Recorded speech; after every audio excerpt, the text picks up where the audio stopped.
Perkembangan pesat kecerdasan buatan AI bukan sahaja mengubah lanskap pembelajaran di institusi pengajian tinggi, malah menuntut mahasiswa meningkatkan kemahiran agar kekal relevan dalam dunia pekerjaan yang semakin kompetitif.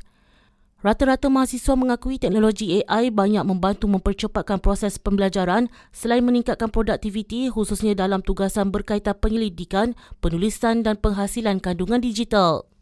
Bagi Sofia, AI ni dah bukan sekadar trend dah. Sofia anggap adanya AI adalah game changer yang ubah landscape bidang pengajian dan juga kerjaya Sofia. Kalau Sofia tengok dalam bidang pengajian, Sofia gunakan AI ni sebagai productivity booster.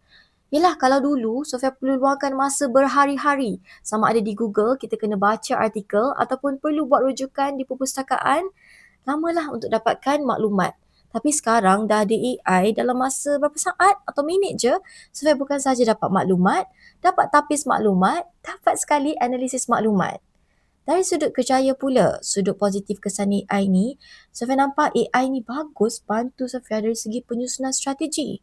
Terutamanya bagi Sofia yang merupakan pruning image dan influencer, AI bantu Sofia untuk analisis trend kecantikan.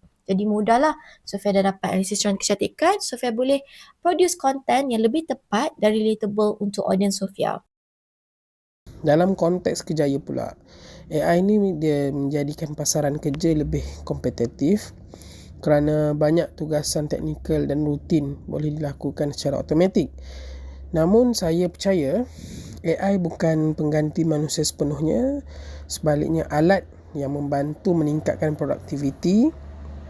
Sebab tu mahasiswa perlu dia sesuaikan diri dengan teknologi ini dan belajar menggunakannya secara beretika serta strategik. Mahasiswa masa depan perlu menjadi individu yang fleksibel, bukan hanya bergantung pada satu kemahiran tetapi mampu menyesuaikan diri dengan perubahan teknologi dan keperluan industri.